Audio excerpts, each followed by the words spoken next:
Netflix is notoriously known for being from Brooklyn. So, Yeah. just trying to be They authentic. definitely sound like someone that's trying to be shady in an alley. Yeah, they're just like, Yeah, literally I'll just, make that movie for you. Yeah, 90 million, I got it. At least 90 million. I don't know about you. Forget about it!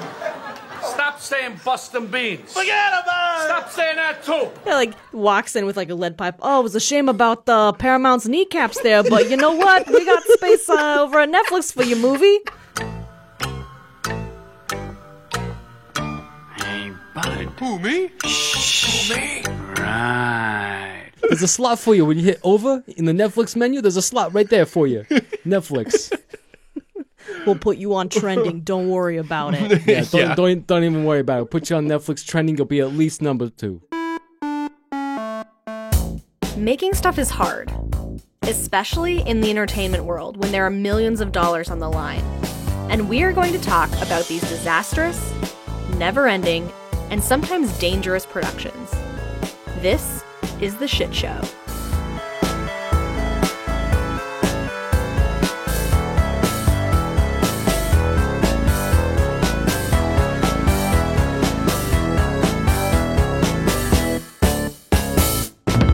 Hi, everyone. My name is Ian. I am joined by Clint. Hello. And Ray.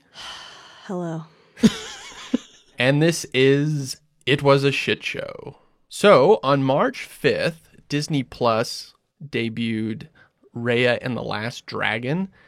And I just barely watched the trailer and thought of fairy tales and saw a jungle. Therefore, today's episode will be about Mowgli, Legend of the Jungle. We're back to those loose connections. I love it. Every time you give me homework, I'm always like, I wonder why. Is there any That's reason? exactly And what like- I said. And then at the reveal, I'm like, oh, it's just because he's just shitting around. That's exactly what I said. I was like, why did you choose Mowgli? Like, is there a Jungle Book movie coming out that I'm not aware of? Yeah, another one, a third one. No, this movie has been on my list for a while, but it is also part of a grander story that I want to discuss over multiple episodes of the show regarding Netflix. Okay. And so we're gonna build our way through it, and this is where we're going to start. Would you call this a Jungle Chronicle? Shit. Netflix Chronicle. Netflix Chronicle. Chronicle. That sounds like an epic, epic shit show. So that I will accept as the appropriate usage of Chronicle. Hopefully, it'll go down in history.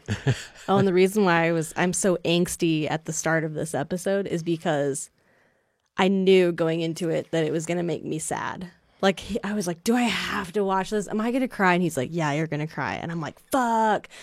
And then I paused it in the middle. I kept trying to guess, like, what animal death was going to make me cry. Yeah. I was like, it's this animal, isn't it? It's this one. It's this one. Yeah. It's Bagheera, isn't it? And he's just like, I'm not going to say I'm anything. gonna tell you. Yeah, no, I watched it with my wife. Well, I watched it. She was on her phone listening. That's funny because whenever my homework comes up, whenever Ian texts me, whenever you guys text me, it's like, hey, your homework is this, this, and this, right? Yeah. And so I tell Lisa, like, do you want to watch these with me? He's like, I'll be in the room with you. I'm like, okay. So she watched it, yeah, and then that one part happens that I think you're referring to, and she's like, what? She's like, this is the Fucked up. worst. Yeah, it's pretty fucked Yeah.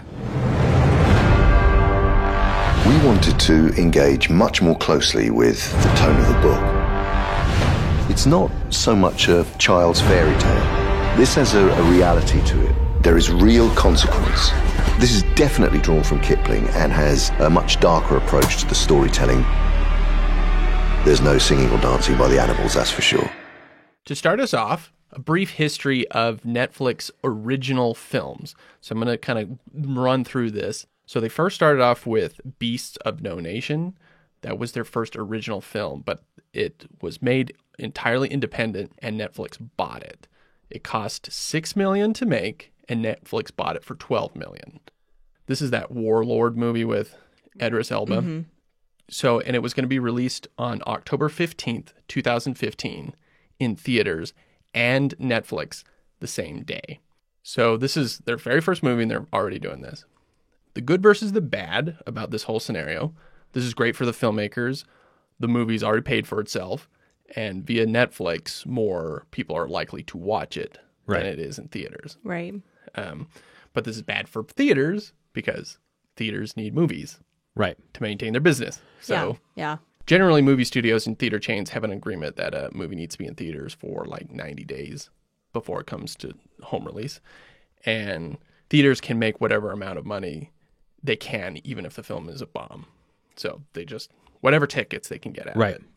And That's why concessions are so much money Yeah. exactly. at movie theaters. Because they're in the business of selling popcorn. Because Right. the movie companies take so much money. Yeah. Yeah, off the ticket sales. Because Netflix is breaking that arrangement, the main four theater chains, AMC, Regal, Cinemark, and Carmike, all boycott Beasts of No Nation. But to be nominated for the Academy Awards, the film must be shown in theaters. Yeah, okay. So it was only shown in smaller independent theaters like Alamo Drafthouse. And it only made in theaters like $90,000. Like, Jesus. Yeah, but they're like, we don't give a shit. Netflix gave us a bunch of money. exactly, Yeah. right. So this is the first stone thrown at the establishment. Their first original actually made for Netflix was their second movie, The Ridiculous Six, with Adam Sandler. Oh, yeah, I remember hearing about that. Yeah, so he is he that like signed the- with Netflix to do a bunch of Happy Madison movies. Gotcha. Yeah, because didn't they do another one recently that came out for like Halloween this last year? Yeah. He's just like straight to Netflix now because they pay him a shit ton of money. Sure. Straight to Netflix. But Yeah, that was like a spoof of the Magnificent Seven, right? yeah, something like that. Yeah, it's like a Western. So he's basically been doing those same kind of movies over and over and over again. Now he's just doing it for Netflix. Yeah. So then their third one was Pee-wee's Big Holiday. And Paul Rubin was trying to get that movie made since like the 2000s. And it took like 16 years to get made. But Right. until Judd Apatow, who was a fan, decided to produce it. And Netflix was like, sure, we need content. We need content, right? And They just literally were like, take our money. We'll buy whatever. Exactly. And this is signaled to a lot of filmmakers that Netflix is where you can get your passion projects launched. Yeah. yeah. I spend so much time just flipping through what is on Netflix Yeah. that by the time I've landed on something, like, okay, this is what I'm going to watch. Time 4 to- hours have gone by. It's 2 in the morning. It's 2 I'm in the like, morning. I got to go to bed. Yeah. Yep. And I don't watch anything. Yep. We were talking about the shuffle button that they have because I was saying that like there needs to be a shuffle button for just random TV shows so that you can go like, I just want to watch Parks and Rec, and you just like shuffle and it'll just play random Parks and Rec episodes. Yeah.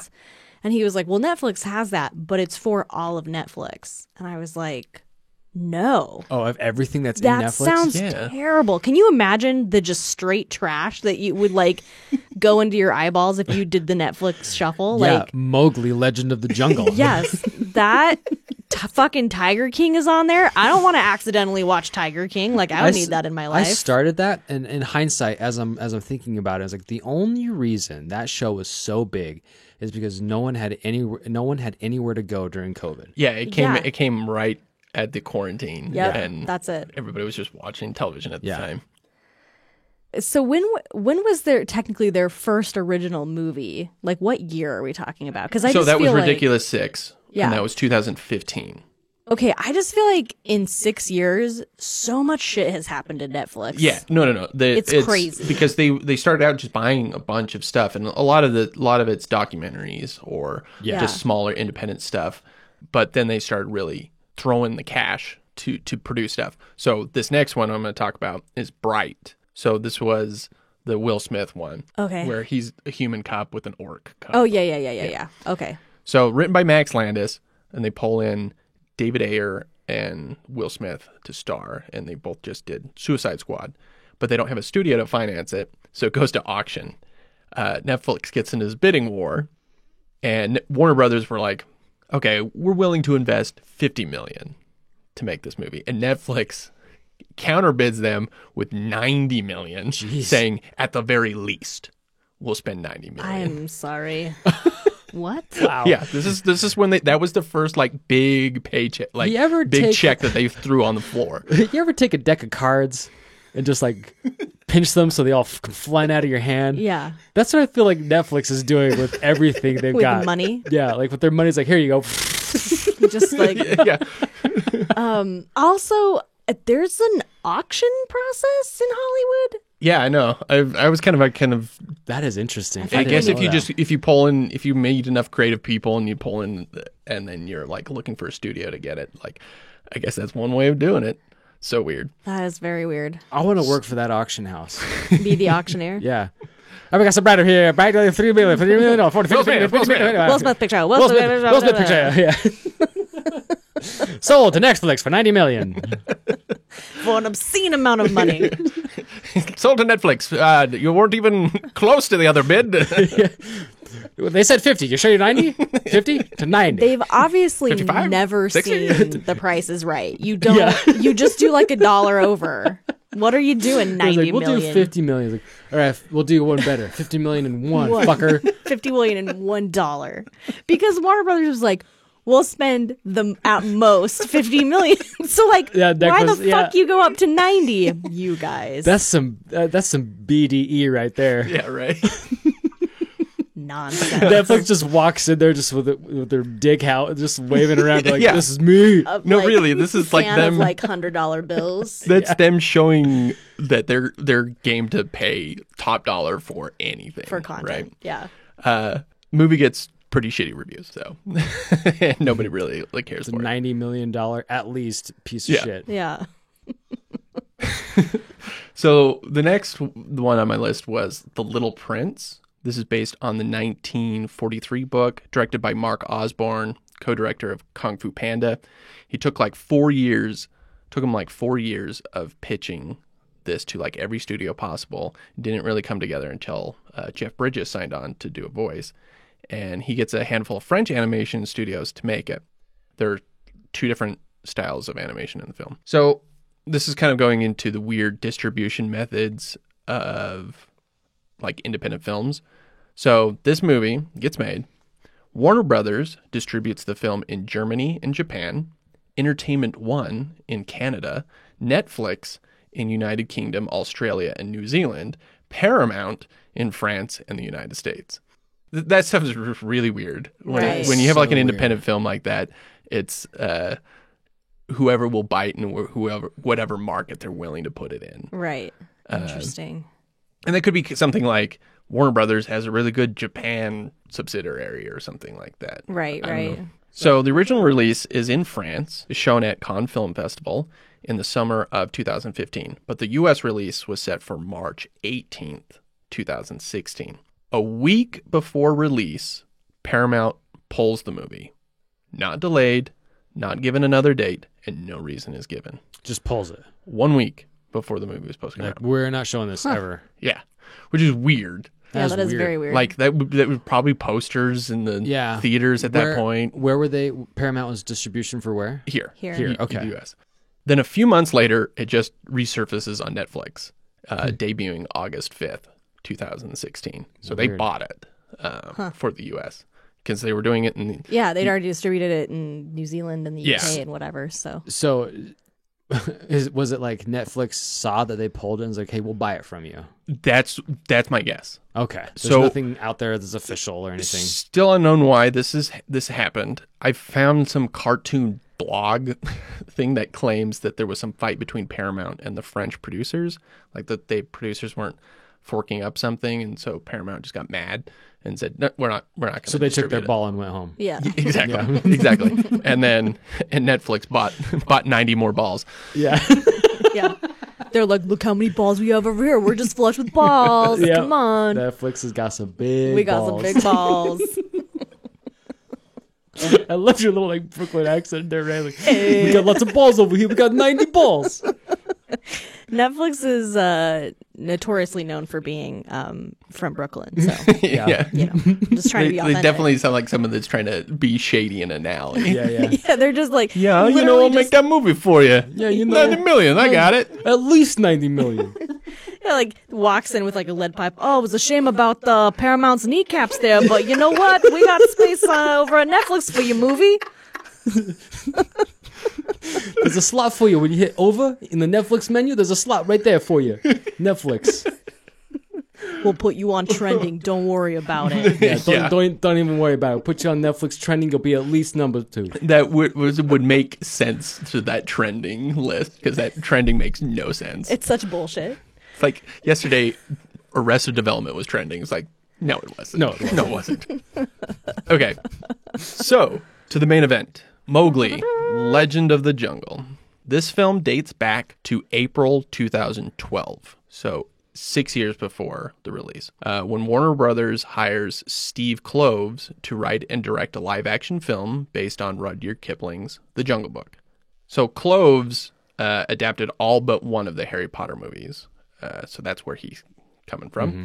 And in mid-2013, Disney announces their plans to remake their Jungle Book from 1967, also to be live action. So Disney was later in announcing that they were making this. And Jungle Book is in public domain, so anybody can make a movie out of it. So the 1967 version was the last film Walt Disney actually worked on, which I did not know until today. I love the 1967 Jungle Book. Like, that's one of my favorites. That's so interesting because I find that almost B tier, C tier Disney. Oh, Disney. I think it's just because my favorite song is The Bare Necessities. Yeah, because I love that. I think It's people, it's just, it comes down to those two songs, Bare Necessities and Be Like You. Yeah. And outside of that, that movie is relatively plotless. It's kind of aimless. Maybe Nothing really happens in it. Maybe I just really like Baloo. Yeah. And I like that movie. Maybe you just like Tailspin. Yeah. Yeah. Oh, yeah. Oh, yeah. So, yeah, I just don't know. I think that it just has that nostalgia factor. Yeah. I don't think it's that good of a movie. Like when I'm listening to my I have a Disney playlist, you guys. Oh, well, really? Really? And Bare Necessities comes on. I never skip it. I skip a bunch of other stuff, but I never skip Bare Necessities. Yeah. In researching this, I've had the Bare Necessities in my head for like 2 weeks straight, and I've been like having insomnia, and so I just lay in bed. Yep. It's enough to drive anyone insane. Yeah. Explains a lot about me. Yeah.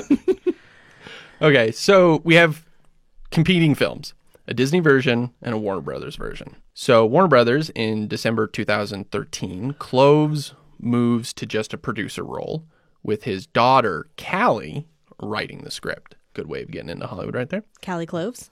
Callie Kloves. Mm-hmm. And AKA nepotism. Yep. There's nothing Sometimes wrong. the only way to get into anywhere. 100%. Yep. And a new director, Alejandro González Iñárritu. That's a big name.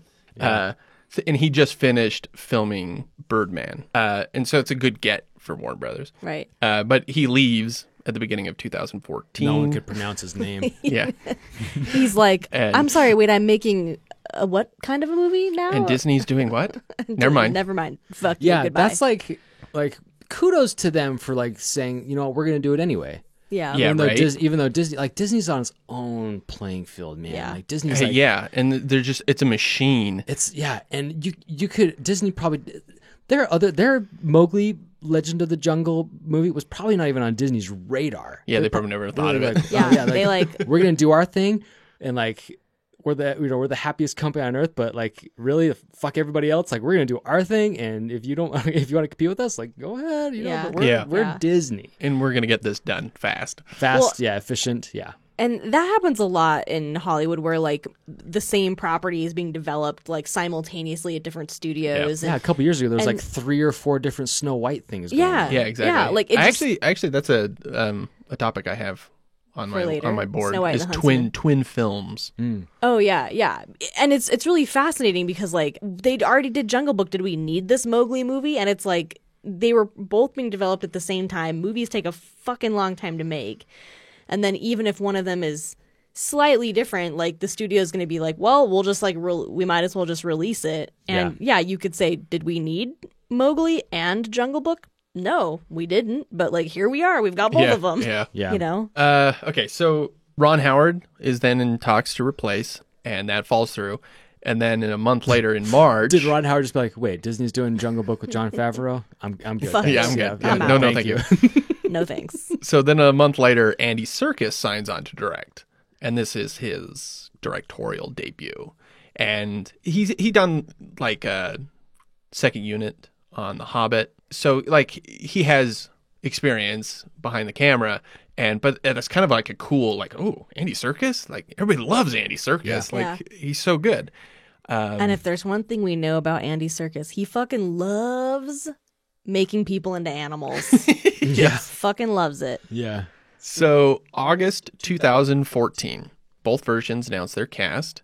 And I feel like we haven't done readings in a while, so let's have some competing. So if we have competing films, let's do competing Andy Serkises. All right, Ray, you ready? Oh, God. I can already tell you that Clint's going to be the Disney version of the Andy Serkis accent. I don't know about that. Do you guys flip a coin if who wants to go first? I just want to get out of the way. Go. Okay, Okay. go ahead. So this is what he was saying at the time. All right, I'm really channeling Andy Serkis because he plays Baloo Yes. in this movie, right? It seemed like every time we announced a piece of casting, Disney announced a piece. Okay, all right, good. Excellent. Thank you. Mwah. Okay, so Disney is first. Keep in mind that this is the live action version of their cartoon film.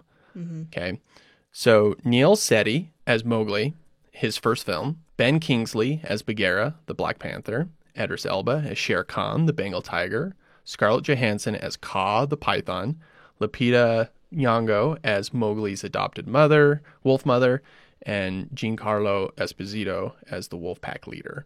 And then finally, Bill Murray as Baloo. So that is like, if I had to handpick a cast, that would be it, except for Scarlett Johansson. Right? It's That such a is great cast such other a- than her. That is such a bad casting choice. And it's like literally nothing against ScarJo, but she's not a voice actress. Like her voice doesn't fit that character. She's really more like an AI phone assistant. She was great in that. Okay. All right. You forced me to now take back my thing about her not being a good voice actress. She was great in her, but it was just like super bad choice for Kaa, in my opinion. I agree, but it's seriously like such a cool cast. But I would argue that I was rewatching I forgot that movie almost immediately. But If I was it wasn't the exact same plot as the original Jungle Book, I would not remember what happened. well, I was rewatching it and I was kind of going through it and I was like, actually, some of the voice acting is just not that great. It's not that fun or interesting, except Bill Murray. Bill Murray like actually kills it in that role. He does. Yeah, he does. And the kid is actually kind of fine. He's just fine. He's just fine. He's a child actor. Yeah. So Warner Brothers follows with their cast, now called Jungle Book Origins, and also Jungle Book: The Origins Chronicles. this is probably when Origins was like running out. People were like, "Stop calling everything Stop Origins." fucking Well, calling remember a something couple years ago when Origins. everything was the rise of? yeah, Yeah. exactly. And now it's the origins. Yeah. The Rise of Mowgli. Oh, if The Jungle Book Origins. Jungle Book Origins, the rise of Mowgli, the rise of the Mowgli Chronicles. Fuck that shit. Why does everything have to be an origin? I hate that so much. X-Men Origins, Wolverine. Yeah. Case in point, Just don't do it. Garbage town. Okay. Hey, let's talk a little bit more about Hugh Jackman's casting as Yeah, Wolverine yeah. and how much you hate that. Hey, listen. He was great. Okay, I just wish he was shorter. Okay, moving on. Now, this cast is also doing performance capture, which is what the Disney version was not doing. So their cast Because is once again, Andy Serkis. It's his Yeah. favorite thing. their cast is Got a huge old boner for it. Rowan Chan as Mowgli. Now, he is from Jason Bateman's Bad Words, if you remember that. Oh my god. That really cute kid that he kind of like Yeah. partners up with throughout the movie. And is that who is actually in the movie? Like that casting didn't change. It's still that same kid. Okay. So we also have Christian Bale as Bagheera and Benedict Cumberbatch as Shere Khan, Okay. Kate Blanchett as Kaa, Ah, excellent. Now- Just like swap her and ScarJo and like there's your cast. Naomi Harris as Mowgli's wolf mom, and then Andy Serkis as Baloo. Oh, the other one I had Christopher Walken as King Louis. I forgot about that. Oh, that was But King Louis is terrifying. not in Oh, I know. Kipling. That is not in Kipling's book at all. Total Disney Yeah, creation. King Louis. Yeah. I have a weird thing about apes and chimps and monkeys. They freak me out. I don't like them. Yeah. because their eyes are just like a little too human, and it like I don't know, there's something about it that freaks me out. And so watching that scene with King Louis with like Christopher Walken's eyes, I was like, nope, Shut it down. nope, like shut it down. Like, this movie's now a horror I movie. want to be like you, Mowgli, my boy. Tell me the secret of fire. Man's red flower. We literally got to the part in Mowgli where the monkey people kidnap Mowgli, and I was like, "What? No King Louis?" And he was like, "No." And I was like, "Oh, I didn't realize this Feel either. a I little didn't realize that. cheated. I didn't realize that King Louis was a Disney thing and not in the original book. Yeah. kind of makes sense." Yeah, it's completely Feels made up very for theirs. Disney. And then lastly, Andy Serkis's son, Louis Ashbourne Serkis, played Boot. Oh, And it makes him such a sad little character. I know. He crushed it. He did a great So, job. so right off the bat, this is a more serious cast, signaling a very different movie. And I think it's very interesting. I think, by and large, both of them have an incredible cast. Like, holy shit. Yeah. So Warner Brothers, a year later, March 15th, production begins. Now, they start with performance capture in a studio, and Chan works, Mowgli, would act against the actors, and this portion of the movie only took like 3 weeks. And they're not filming anything other than recording their performance capture, their faces and whatnot. Then they did the live action plates where they're like with green screen, but then they put in foliage, and then Chan is there in costume, full makeup with stand-ins, which is weird. So it's already two pieces that they have to put together. So Yeah. one person's got to go, what did Christian Bale do? Okay, got to act like that. Do that. Yeah. God, it would take so much fucking time. Time consuming, right? It's so time consuming. Then they did on location shooting in South Africa. And this is when Frida Pinto and Matthew Rhys joined. Right. Yeah, because like all the scenes in the Man Village are all live action. Yeah. Oh, I love Michael Reese. He's such a good actor. He was like barely in this movie, which kind of made me sad. Yeah. He was the hunter. Yeah. He's really good. Yeah. So Disney's was set for October 2015. Warner Brothers' date was October 2016. But then Disney pushed theirs to April 2016. It's So like, that's kind of like a little bit of like a fuck you to Warner Brothers. Like, oh yeah, we're gonna push ours a little bit later. give him a little extra time to make it better. Yeah, With all that money. we believe in Favreau and our bills. Just throwing all his cash at him. Yeah. So Warner Brothers then is like, uh-oh.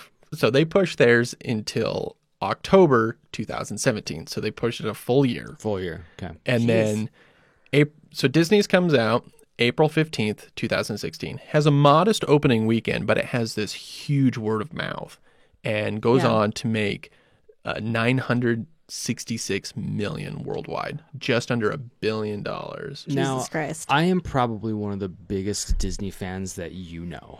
And Yeah. I will go on to say that I am not a fan of the live action adaptations that Disney has been doing. However, I did really enjoy Jungle Book. Am I ever going to watch it again? Probably not. But as far as their adaptations go, like I thought that one was one of the better. I actually completely agree. I think it is actually a good movie. Like I said, I kind of forgot it almost immediately, and so I was rewatching some of the clips earlier, and I do like that they actually develop some stuff in there, like him like making tools and stuff like that. They kind of make that a part of the storyline. So I did like that. But it is an enormously well-liked movie. It's 94% on Rotten Tomatoes. Woo. Do you remember it? I mean, I remember it insofar as it's the exact same plot as the original Jungle Book, and Walken Louis freaked me out. Yeah. Orangutan Walken. Making him huge was a weird choice, but it made him way creepier. It was so creepy. But I would say that I agree with. I think that movie actually improves upon the original. The original, Yeah, like it 'cause that's fixes always- the problems, Yeah. and makes some actual character development and plot. Yeah, because that's always been General my plot. argument about the live action adaptations, that they can only be at least as good as the original.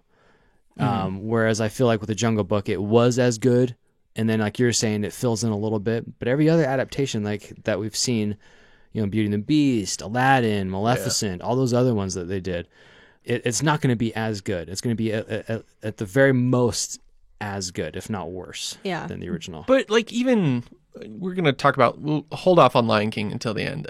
But Beauty and the Beast is kind of an interesting one because there is a very easy thing to fix for that movie. And it's that she has Stockholm Syndrome.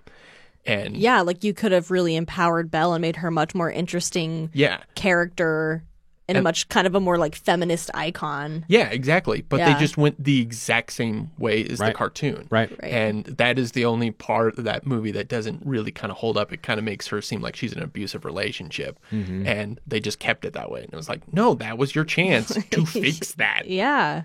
But it was You just had a chance to make remake.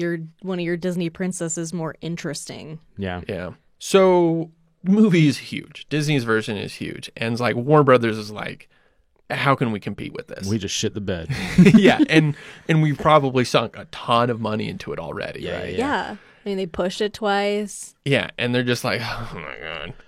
Okay, so Warner Brothers sees how huge this movie is, and theirs is still going to be released a year and a half from there. Shaking And their they were Warner like- boots. And then they go, screw it, and they pushed it another full year. So they pushed it to October 2018 to further separate it from Disney's version. So you could at least, so if it started hitting trailers and people were like, what the hell, another Jungle Book movie I already? already saw that one. Yeah. I already saw that Jungle Book movie. Yeah, exactly. Well, the trouble is that they look that as far as like their visuals go, it looks so similar. Yeah. Yeah. And how do you avoid that, right? Exactly. But then you got, like we were talking about earlier with like those competing Snow White movies, their visuals, Mirror Mirror and like Snow White and the Huntsman, their visuals were so stark in contrast of each other. Like exactly. One was a lot darker. And one was darker and more gritty, fairy yeah. And the tale, other one was more like reds and blues and bright colors, and this one was like Snow White from hell, you know. Yeah. And so like that I can understand. Like Yeah. they're two separate tellings of the same story, you know. Whereas this like they look so similar. Right. Yeah. And these are, I would say, there is a separation between these two where Jungle Book is more the fun Disney. It's got the songs, right? It's the more family-friendly version. And then Mowgli is the darker version that's more true to the book. But you don't see that on the surface. Like like I remember even when You can't really display tell. that. Yeah. That's And I think the one yeah. bad thing. The one bad thing. I love Disney. That's the one bad thing about like Disney versions of films is that it's very much the Disney version. Exactly. Because like with freaking Peter Pan, if you read the book, Peter Pan's a dick. Like the kid himself, like you want to slap him across the face. I don't care how young he is and how long he stays as a young kid. He is a dick. But you know, in the Disney versions, you know, and anything subsequently after that, he's this fun-loving, you know, mischievous Rapscallion. Rapscallion. This movie with Mowgli, like it's more true to the book, where awful shit happens. Yeah, Yeah. really terrible. Yeah, it's a lot So- darker. Okay, so they pushed the movie, and now it's 2 years from its initial release. Damn. Jenny Ray, our next Andy Serkis. Oh yeah, I'm ready for this. I've got to say that personally, I'm absolutely thrilled that Warner Brothers has changed the delivery date of our movie. The ambition for the project is huge. What we are attempting is an unprecedented level of psychological and emotional nuance in morphing the phenomenal performances of our cast into the facial expressions of our animals. Yeah, you're good. No, that sounds good. That was I good. liked it. Thanks, guys. Wonderful. I was need good, my Ray. validation. So yeah, he's kind of happy that they moved it because he's trying something different. Warner Brothers in 2017 retitled the movie to Mowgli: Tales from the Jungle Book, and then jumped back and then just called it Mowgli. And at this point, the film is being considered over budget and beyond scope. Circus wanted the animals to look more human than animal because this is a fairy tale. Animals don't really talk. He wanted to see the actors' performances, especially their eyes, which I would say is the number one highlight of that movie. Yeah, that's what I was gonna say because like they emote, and Yes. I think it works Yeah. for this film, which is what my biggest hang up about the Lion King was. Exactly. Yep. I couldn't tell if Simba was happy or sad about Mufasa. Exactly. Yeah, it Exactly. was like just dead behind the eyes, Yeah. baby lion. And I would say this movie, for all its faults, just puts a glaring spotlight on Lion King and its problems. And the fact that he pushed it to a degree that is way better because Bagheera is Christian Bale. You see Christian Bale in there. Oh, yeah. And Yeah. you see how sad he gets. And you see his eyes and his eyebrows. You just like, you see Christian Bale and you're like, holy crap. And you see actual emotion. And that is a panther. So it's a cat, a big cat. And then I watched the Jungle Book, the Disney one, and Ben Kingsley's Bagheera. Same thing. He doesn't have any emotion. And then Lion King was full of that. It was just like, couldn't you gone just that extra level to make it look just a little bit more fun? Because Baloo's face is actually kind of way more expressive than a real bear. Yeah, which is interesting because Favreau did both Jungle Book and Lion King. Yeah. But I didn't feel that way about Jungle Book as much as I did about Lion King. Yeah, because again, I think a lot of it was because Baloo is so expressive in that. Yeah. But yeah, Lion King, that came out after. I would have, if I was him and I saw Mowgli, I would have been like, okay, we need to adjust. Yeah. Oh, fuck, we got to push this another year so that we can one up their animal faces. for I the game. honestly think that behind closed doors, Disney was like, hey, Favreau, you want to do Star Wars? You want to do Mandalorian? All right, do Lion King for us. And No, 100%. And he's like, yeah, he's like, Yeah, okay, fine. I'll do this. Who we movies are got? full of trade-offs like Who we that. got? Beyonce, Donald Glover? Okay, fine. No, They'll it's carry not this that. for me. I don't got to make those lions emote. People get it. Get it done. Mufasa dies. Let's move on. All I will say is that Andy Serkis needs to make an Animorphs movie. Like, 100%. It was Like, he Born was to do it. born to make that for real. Animorphs movie. For real. You're absolutely right. The Animorph Chronicles. Now, boy. so Andy Serkis himself plays Baloo, who is a stark contrast to every other Baloo that we've seen, as far as like his characterization. But was he just like drunk all the time, like Baloo in this movie? So, no, that was kind of in the original book. He's more of a drill sergeant type. Instead of a fun-loving like, Yeah, hey. he's meant to train them, Okay. and so that's why he's so pushy. Yeah, 'cause he's got, like, this, and he's like- all fucked up. He's fucked up in this. He's got like this weird like jaw that's like drooping down. yeah. His eye is like seen too much Yeah. horror in his life. Is like, I'm gonna teach you how to run Yeah. And he's the only bear in that in movie. the jungle. I need to know what happened to the rest of the bears. Yeah. Okay, so Circus is not working with like the highest of budget. He's clearly doesn't have Disney's money behind him. You know what? And you see that. Like, I do appreciate like all the emoting. We talked about the emoting. Like those animals, the cast, like they emote and their acting is phenomenal. But the CG itself still looks half finished. Yeah, there's some moments that it just doesn't work. Yeah, it's Yeah. it's the Exorcist prequels all over again with those fucking hyenas. The hyena. Yeah. Oh my god. Yeah, like the monkeys don't look great. The wolves are kind of iffy. Yeah. Bagheera looks really great, and Baloo looks pretty good. Leave it to Andy Serkis to be like, Baloo's going to be the one to look great. Yeah. His character, perfect. But so Jungle Book cost $175 million. Not 90. And yeah, whatever. I don't know how much Mowgli cost. They no one will say. It's like Yeah, I super cannot hush find hush. information. Yeah. So he spends all this time and he's just being really nitpicky about everything, and he's working a lot of the 3D elements. He's making sure it's a 3D movie, and he's doing a lot of pickups and reshoots because he can just go in and out of the computer and like, oh, I want him to say it like this, and he's changing things, and he's doing this over and over and over again. So his perfectionism was probably what stalled this movie so much. Gotcha.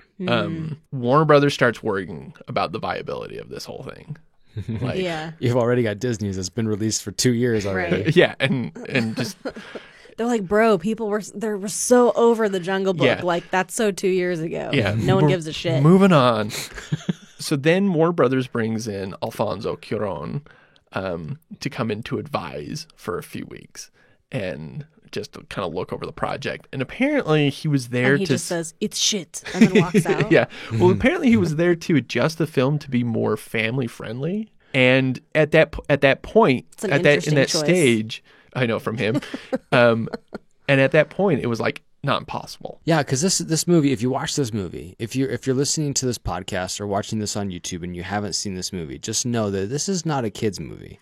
Yeah. It's too intense for kids, but at the same time too tame for adults in a way. A little bit. A little cartoony for adults. It's this weird gray area of like preteens. Circus was kind of very upfront. He was like, it depends on you as a parent. Like, if you want the Disney version of things where everything's fluffy and wonderful, like, versus having some real consequences, having real themes. Yeah. Like that there's the scene in the movie where Bagheera makes Mowgli watch that antelope die. He's like, look him in the eye, because you don't want, as their soul departs, you don't want them to be alone. Like, whoa. Yeah. Death, and like deforestation, sort of like I think man I read that encroaching in on some of nature. Ted Bundy's journals.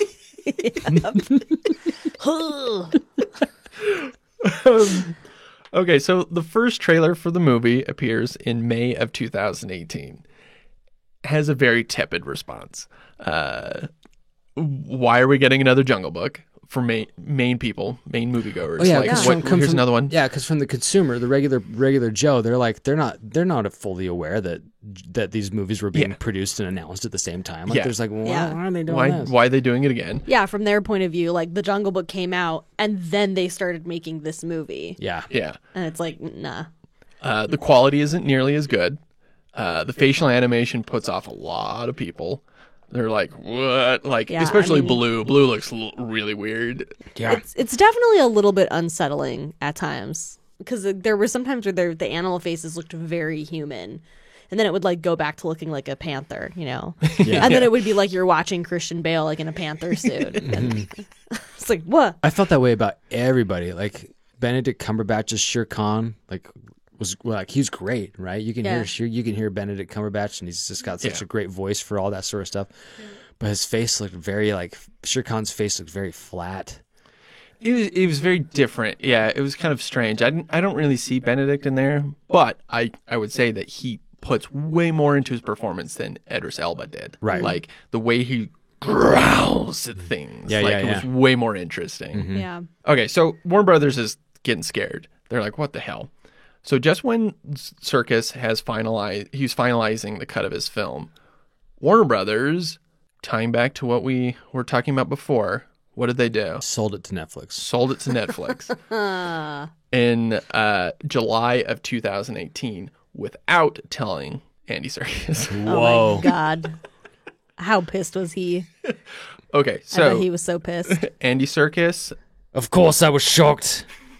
It was so out of the blue. I had no prior reason to believe it was going to be anything but a Warner Brothers film. Oh, it was so out of the blue. I can't even remember how I did the first accent. Okay, let's see. I'm really excited about Netflix from Mowgli. Now we avoid comparisons to the other movie, and it's a relief not to have the pressure. Which is true, right? Right. It kind of instantly put it in a different league. Like, that was kind of, from Warner Brothers' perspective, that was like the only way to make their money back. True. And it was kind of the best thing that could happen for Circus, because it put it in households that people would maybe just watch it out of curiosity. Yeah. That is the fair weird point. thing. That's what I keep thinking about Netflix. Now that we're talking about it more, it just makes me think even deeper into this. Like, how does streaming really work? Like, do the studios get paid per stream, per view? And with Netflix, I mean, Andy Serkis, he says here that he's kind of a relief that, send it to Netflix, but at the same time, like, Netflix is like Uncle Scrooge's money bin. There is so much in there that the chance that someone is going to find it and watch it to completion, I feel is just such small margin. And really, it's a question of, I have no idea how much money they actually have, because they are so closed doors about everything, and they don't reveal anything about their stats. Like, they can tell you how long someone watched a movie. Like, they could pull up Mowgli and go, 90% of the people that clicked on this watched it all the way through, or 30% turned it off after the first wolf crazy death. Analytics. That's like crazy. Like, they would have all that information, but I have no idea how the hell they are producing this much. They have 200 million subscribers, but I don't know how that money gets pushed around. how can you feel good about making a movie and sending it just to Netflix when they already have so much in their library? Yeah. Yeah. Like the chances of it being The chance that people are finding it. Yeah, like you go to the movie theaters and you have maybe, 10 choices to choose from. On Netflix, you have hundreds, plus you're competing with Hulu and HBO Max and Disney Plus now and fucking Paramount Plus and all those like Amazon. Like there's just a million streaming services. Like Lisa and I talk about this ad nauseum all the time. Like the sheer volume of content that is out there now with all these streaming services. How the fuck are we going to watch everything? Let's just watch Bob's Burgers. Yeah, exactly. Yep. And that's why they pay so much for keeping The Office, Friends, Seinfeld, right? Because people will go back to those. Yeah, Yeah. exactly. They know what they like.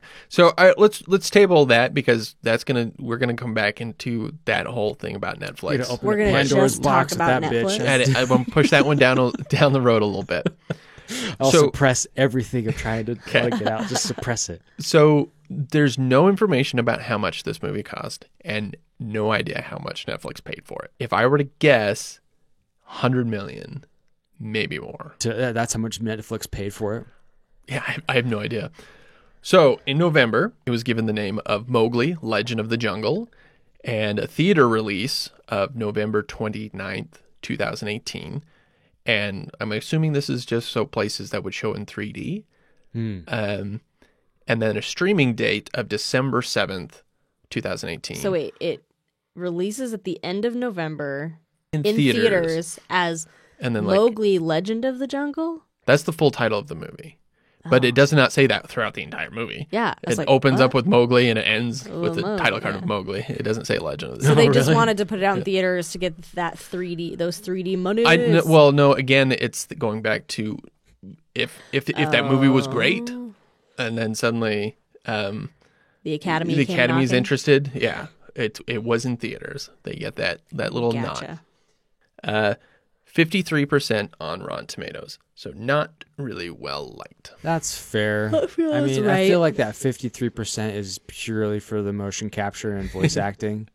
Yeah, Yeah. And that kid was great. that kid seriously like crushed it. He was very good. Yeah. Okay, so to give you an idea of how long this movie took, Serkis directed the film Breathe with Andrew Garfield and Claire Foy, which was released at the end of 2017. So before Mowgli came out. So he signed on to do this Jungle Book as his directorial debut. And in the meantime, he directed a second film, which came out before his directorial debut. Yeah. Interesting. So in that time, he also filmed Black Panther, Star Wars Last Jedi, and War of the Planet of the Apes. Oh my God. Which, the later of which, he's heavily involved in post-production, like, because he's involved with all of that, again, facial capture work. And a reminder, how great that movie is. Everybody should see it. Okay, so our last Serkis quote. We'll let Clint do it. Let's see, where are we at? Okay, here we go. Clint has the superior accent in this case. There was a period of craziness. At certain points, I was editing both Breathe and Jungle Book at the same time. There were times when I was doing visual effects until 2 or 3 in the morning and then getting up at 5 to work on War of the Planet of the Apes. So that's like how much he was just working endlessly. Right. Just burning it at both ends. And then lastly, Rowan Chan was 10 when they started, and he was 14 when they finished.